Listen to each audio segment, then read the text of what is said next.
Hello everyone, how you? I hope you are doing all well. Guys, कल हमने पढ़ा था जेंडर।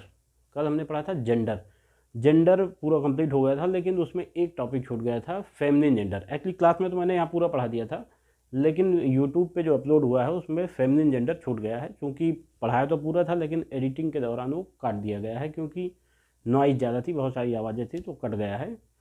तो आज उसको मैं इस वीडियो में कंप्लीट कर दे रहा हूँ। बस ऐसे जनरली देख लो, feminine gender. Feminine gender. Feminine gender क्या होता है? A noun that denotes female sex is called feminine gender. A noun that denotes female sex is called feminine gender. Example: mother, sister, girl. ये सब क्या है? Female है, feminine gender है। जैसे मेयर, बीच, ये सब क्या है? Feminine gender. मतलब जो महिला औरतें हैं, ये सब फेमिनिन जेंडर हैं। ठीक है। आज हमारा टॉपिक है केस। आज हम पढ़ेंगे केस। हमने नाउन नंबर पढ़ लिया, नाउन जेंडर पढ़ लिया। आज पढ़ना है केस। नाउन का 3 चीज़ होती हैं: noun number, noun gender, noun case. तो आज हमें केस पढ़ना है। केस मतलब होता है कारक। पहले समझो क्या है केस, है क्या चीज़। किसी भी सेंटेंस में वर्ब के साथ नाउन का या प्रोनाउन का जो रिश्ता है, किसी भी सेंटेंस में वर्ब के साथ नाउन प्रोनाउन का जो रिश्ता है, वो कहलाता है केस या कारक। किसी भी सेंटेंस में नाउन या प्रोनाउन के साथ, वर्ब के साथ नाउन या प्रोनाउन का जो रिश्ता है, वो कहलाता है कारक। एग्जाम्पल समझेंगे आप। He through my tiffin. He through my tiffin. यहाँ वर्ब क्या है? थ्रू मतलब फेंका, ये वर्ब है, ये है प्रोनाउन। इसके और इसके बीच में जो रिलेशन है वो कहलाता है केस। वो क्या कहलाता है? केस। जिस कारण से ये जो है अपना रूप परिवर्तन करता है, अपना फॉर्म परिवर्तन करता है, ये इसकी वजह से ये अपना रूप या फॉर्म परिवर्तन कर लेता है, वो कारक ही कहलाता है केस। जिस वजह से करता है, या फिर आसान शब्दों में समझें कि वर्ब और नाउन के बीच जो रिश्ता होता है उसी को कहते हैं केस। वर्ब और नाउन के बीच जो रिश्ता होता है उसी को कहते हैं केस। अब बोलो, फिर कायदे समझो। डेफिनेशन है इसकी: the relation in which a noun stand to some other word is called case. The relation, देखो, the relation in which a noun stand to some other word is called case. मैं लिख दे रहा हूं: the relation in which a noun tend to some other word is called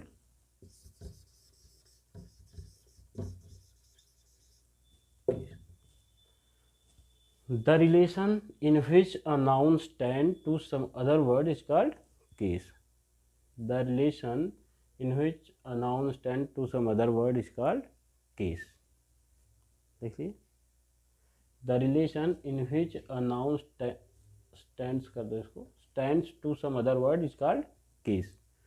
मतलब जिस रिश्ते से कोई नाउन सेंटेंस में अन्य शब्दों के साथ जुड़ा रहता है वो कहलाता है केस। ठीक। तो आसान भाषा में आप यही समझिए कि वर्ब और नाउन के बीच जो रिश्ता है उसी को हम केस कहते हैं। ठीक। अब पढ़ेंगे काइंड्स ऑफ केस। क्या पढ़ेंगे? Kinds of case.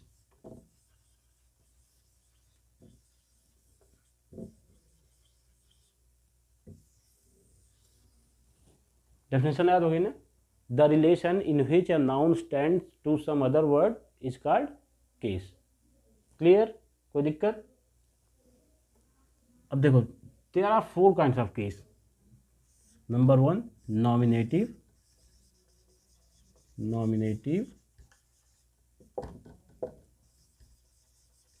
Number 2 objective, number 3 possessive, number 4 vocative.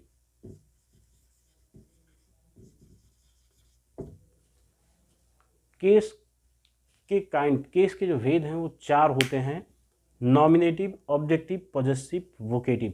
Nominative case, objective case, possessive case, vocative case.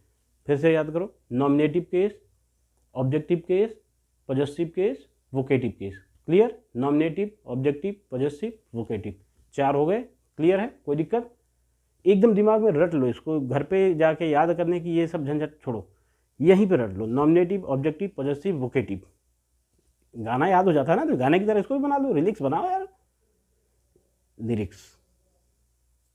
Lyrics बनाते हो ना, तो बनाओ उसको, नॉमिनेटिव, ऑब्जेक्टिव, पॉजेसिव, वोकेटिव। हो गया? चलो अब 1 बाय 1 इसकी डेफिनेशन जानते हैं कि ये क्या चीज़ है।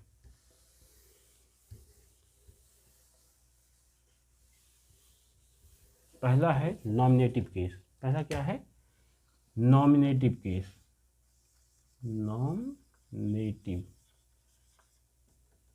Nominative case. नॉमिनेटिव केस एक ऐसा केस जो किसी भी सेंटेंस में जो सब्जेक्ट होता है उसी को कहते हैं नॉमिनेटिव केस।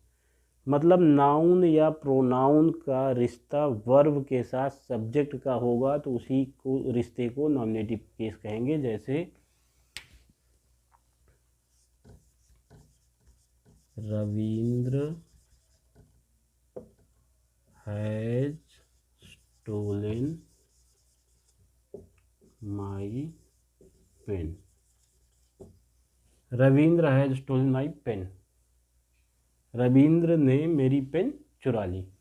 तो यहाँ वर्ब क्या है? स्टोलन, ये वर्ब है। स्टोलन क्या है? वर्ब है। अब चुराने का कार्य किसने किया? मैंने कहा कि किसी भी सेंटेंस में वर्ब को जो करेगा वही नॉमिनेटिव केस कहलाता है, वही सब्जेक्ट कहलाता है, और उसी सब्जेक्ट को ही नॉमिनेटिव केस कहते हैं। इसको कौन कर रहा है? चुराने का काम कौन किया? रविंद्र। ठीक, ये हुआ सब्जेक्ट, इसी सब्जेक्ट को ही नॉमिनेटिव केस कहते हैं, नॉमिनेटिव केस कहते हैं। ठीक है, किसी सेंटेंस के वर्ब को जो करता है उसे सब्जेक्ट कहते हैं। किसी भी सेंटेंस के वर्ब मतलब कार्य को करने वाले को क्या कहते हैं? सब्जेक्ट कहते हैं, और उसी सब्जेक्ट को ही नॉमिनेटिव केस कहा जाता है। किसी भी सेंटेंस के सब्जेक्ट को नॉमिनेटिव केस कहा जाता है। सीधी सी बात, किसी भी सेंटेंस के सब्जेक्ट को नॉमिनेटिव केस कहा जाता है। क्लियर है? किसी भी सेंटेंस के सब्जेक्ट को नॉमिनेटिव केस कहा जाता है। क्लियर? ये है वर्ब, ये है सब्जेक्ट, इसी सब्जेक्ट को ही नॉमिनेटिव केस कहते हैं। जैसे लिख दिया गया, I have read this book. I have read this book, मैंने इस बुक को पढ़ लिया है। ये है वर्ब, आपका पढ़ने का कार्य हो रहा है, पढ़ने का कार्य हुआ है, ये वर्ब हो गया। वर्ब इसको किया कौन? आई। इसको किया आई ने, तो यही सब्जेक्ट है ना, इसी सब्जेक्ट को ही नॉमिनेटिव केस कहते हैं। ठीक, अगर कोई पूछे कि इसमें नॉमिनेटिव केस कौन सा है, तो जो सब्जेक्ट रहेगा उसी को हम नॉमिनेटिव केस कहेंगे, जो सब्जेक्ट रहेगा उसी को नॉमिनेटिव केस कहेंगे। ठीक,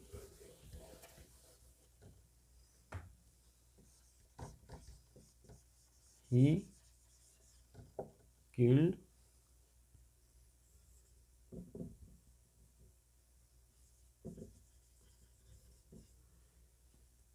snake, he killed a snake, he killed a snake, उसने एक सांप को मार दिया। तो यहाँ वर्ब क्या है? मारने, जो कार्य हो रहा हो या जो कार्य हुआ हो या जो कार्य होने वाला, मतलब इसी को वर्ब कहते हैं। जो कार्य है उसी को तो वर्ब कहेंगे। तो कार्य कौन सा हुआ?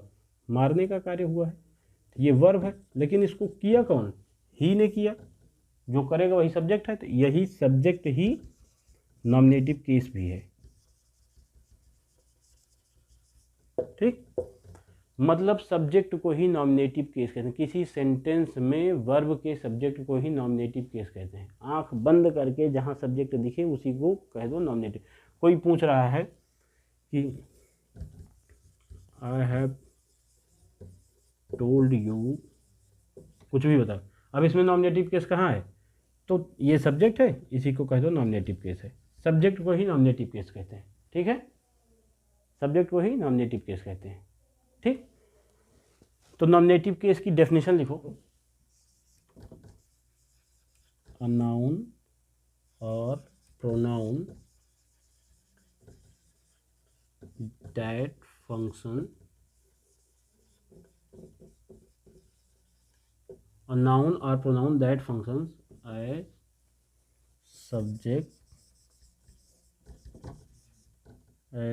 subject of a verb is called nominative case. Nominative case. A noun or pronoun that functions as subject of a verb is called nominative. मतलब ऐसा नाउन और प्रोनाउन जो किसी वर्ब के सब्जेक्ट के रूप में कार्य करे उसे हम नॉमिनेटिव केस कहते हैं। ऐसा नाउन या प्रोनाउन जो किसी वर्ब के सब्जेक्ट के रूप में कार्य करे उसे हम नॉमिनेटिव केस कहते हैं। अ नाउन और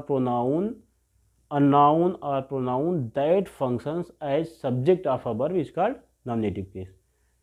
देखो, अ नाउन और pronoun that functions as subject of a verb is called nominative case.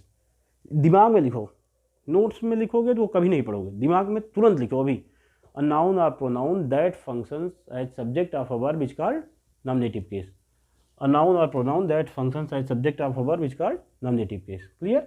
Example मैंने आपको दिया, ही हैज रिटेन, जो अभी एग्जांपल दिया वो इसी का था। ठीक है, ही हैज रिटेन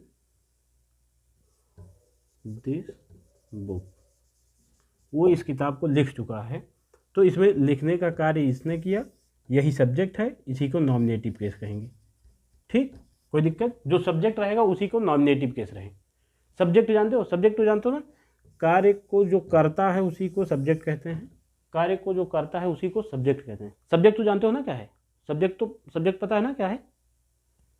सब्जेक्ट नहीं पता? चलो सब्जेक्ट पहले जानो। पहले ये तो बहुत जरूरी है। जनरली तो आप जानते हो सब्जेक्ट क्या है, कर्ता को ही सब्जेक्ट कहते हैं। जनरली तो आप जानते हो कि कर्ता को ही सब्जेक्ट कहते हैं। बट अगर कोई डेफिनेशन पूछ लेता है तब आप कंफ्यूज हो जाते हो कि डेफिनेशन क्या बताएं। ठीक, तो इसकी डेफिनेशन जानो सब्जेक्ट की। सब्जेक्ट की डेफिनेशन होती है, subject is a part of sentence that does action. Subject is a part of sentence that does action, मतलब सेंटेंस का वह पार्ट जो कार्य को करता हो। किसी भी कार्य को करने वाले को सब्जेक्ट कहते हैं। किसी भी सेंटेंस का वह भाग जो कार्य को करता हो। जैसे हमने एग्जाम्पल लिखा कि आई एम वॉचिंग मूवी, मैं मूवी देख रहा हूँ। तो यहाँ देखने का कार्य जो कर रहा है वही सब्जेक्ट है। ये कर रहा है ना, मूवी देखने का कार्य कौन कर रहा है? आई, तो आई सब्जेक्ट हो गया।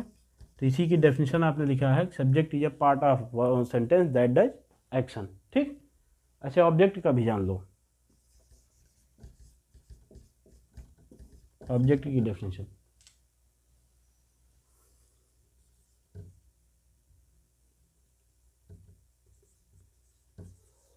an object is a word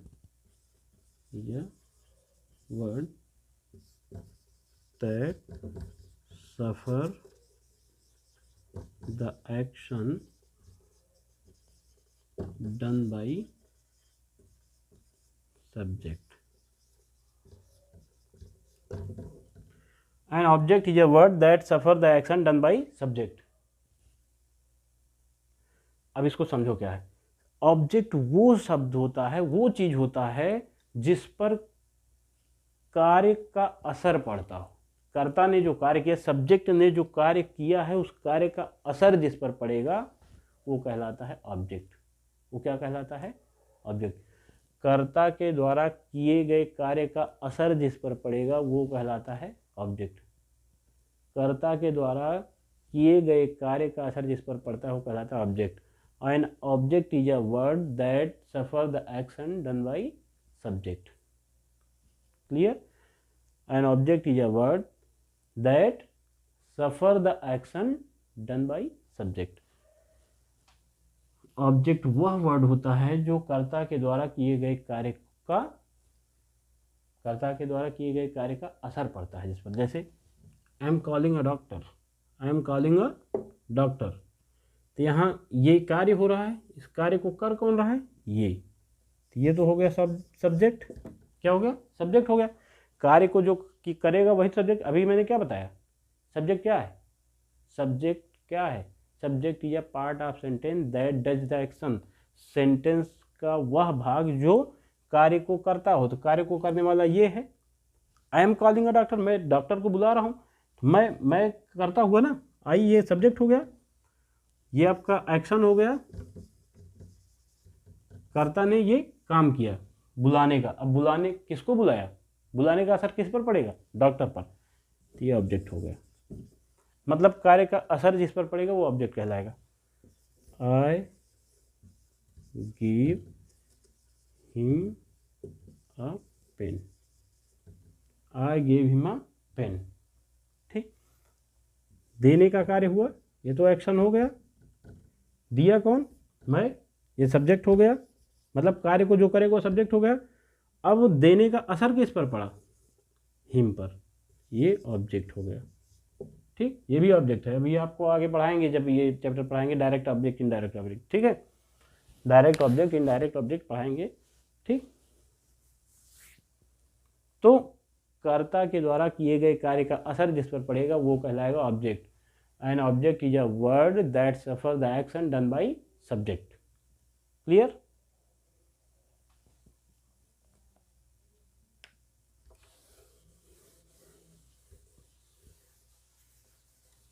subject object जान जाएंगे ना? he is talking to me, he is talking to me। इसमें बताओ सब्जेक्ट ऑब्जेक्ट कौन सा है? सिंपल, कार्य कौन सा हो रहा है? टॉकिंग का, ये एक्शन हो गया। अब बात करने का कार्य कौन कर रहा है? ही। बात तो यही कर रहा है, he is talking to me, वह मुझसे बात कर रहा है। बात कौन कर रहा है? वह। मतलब ये बात कौन कर रहा है? जो करेगा वो सब्जेक्ट कहलाएगा। और किससे बात कर रहा है? बात करने का असर तो इस पे पड़ेगा ना, तो ये ऑब्जेक्ट हो गया। क्लियर? चलो,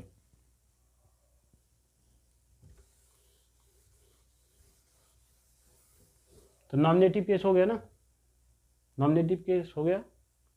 अ नाउन और pronoun that functions as subject of a verb is called nominative case. Clear हो गया? मतलब सब्जेक्ट को ही नॉमिनेटिव केस कहा जाता है। सब्जेक्ट को ही नॉमिनेटिव केस कहा जाता है। किसी भी सेंटेंस में जो सब्जेक्ट होगा वही नॉमिनेटिव केस होगा। ठीक, सेकंड था objective case. Objective case, second था ऑब्जेक्टिव केस। नॉमिनेटिव केस समझ में आ गया? किसी भी सेंटेंस में जो सब्जेक्ट होगा उसी को नॉमिनेटिव केस कहते हैं। डेफिनेशन आप रट्टा मार लो जो बताया। ठीक, बस ये समझ लो, किसी भी सेंटेंस में जो सब्जेक्ट होगा उसी को नॉमिनेटिव केस कहते हैं। बहुत ज्ञान की बात है, हिमालय से लेके आया हूँ। ठीक है, 800 साल तपस्या करने के बाद ये ज्ञान प्राप्त होता है। ध्यान से एकदम सुनना, एकदम दिमाग लगा दो। किसी भी सेंटेंस में जो सब्जेक्ट होगा उसी को नॉमिनेटिव केस कहते हैं। क्लियर हो गया? ठीक, ब्रह्मांड की बहुत अनोखी जानकारी। अब ऑब्जेक्टिव केस पे आते हैं। ऑब्जेक्टिव केस क्या है? सिंपल सेम डेफिनेशन जैसे वो थी वैसे भी है, बस थोड़ी सी चेंजिंग करनी है। आप लिखो नाउन और pronoun that function as object of a verb is called objective case. A noun or pronoun that functions as object of a verb is called objective case। जैसे आपने नॉमिनेटिव का लिखा था कि किसी भी सेंटेंस में वर्ब के सब्जेक्ट के रूप में जो कार्य करेगा वही नॉमिनेटिव केस है। इसमें है किसी भी सेंटेंस में वर्ब के ऑब्जेक्ट के रूप में जो कार्य करेगा वो ऑब्जेक्टिव केस है। अभी मैंने आपको ऑब्जेक्ट बताया था ना, जैसे ही हेल्प्ड मी। अब देखो यहाँ हेल्प मदद कौन किया, ये तो नॉमिनेटिव हो गया, सब्जेक्टिव हो गया। मदद करने का असर किस पर पड़ा, इस पे। इसी को ऑब्जेक्ट कहते हैं, इसी को ऑब्जेक्टिव केस भी कहते हैं। मतलब जो ऑब्जेक्ट होता है उसी को ऑब्जेक्टिव केस भी कहते हैं। वर्ब के ऑब्जेक्ट को ही ऑब्जेक्टिव केस कहते हैं। वर्ब का जो सब्जेक्ट है नाउन का नॉमिनेटिव केस कहलाता है, वर्ब का जो ऑब्जेक्ट है वो नाउन का ऑब्जेक्टिव केस कहलाता है। Is that clear? Any doubt? If you have any doubt then you can confirm it right now. Clear? Okay, I'm gonna erase it. Possessive case.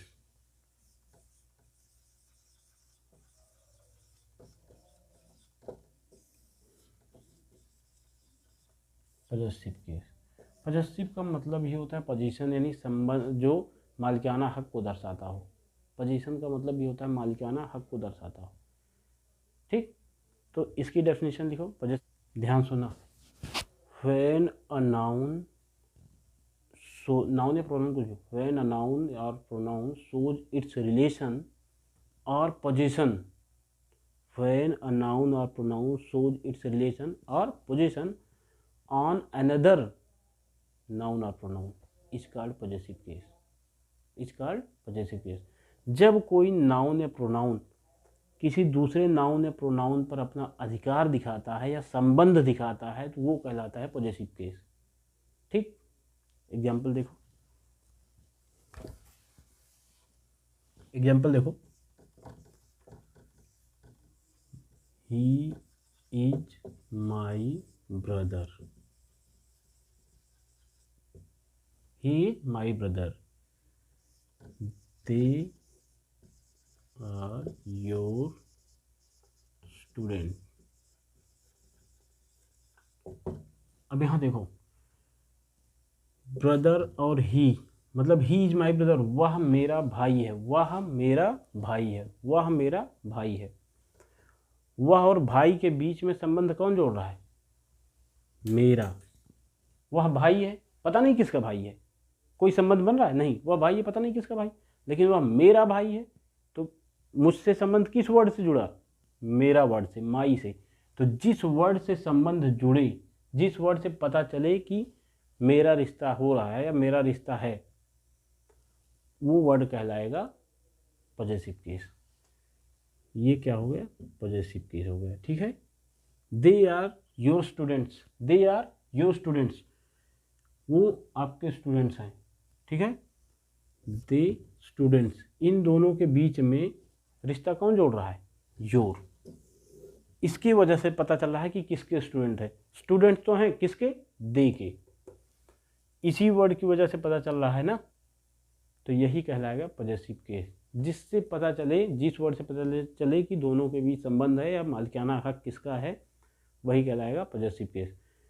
कल हम पॉजिटिव केस एकदम विस्तार से पढ़ाएंगे। पॉजिटिव केस का table पढ़ाएंगे, केस टेबल होता है, कायदे समझ जाओगे तब सारी चीज़ें क्लियर हो जाएंगी। ठीक है। उसके आगे फिर वोकेटिव केस कुछ नहीं है, वो संबोधन है, हे, वो, अरे, रमेश, मुकेश, ये सब वोकेटिव केस है, वो भी हम कल पढ़ाएंगे। Okay, today is good enough, bye bye, have a great time.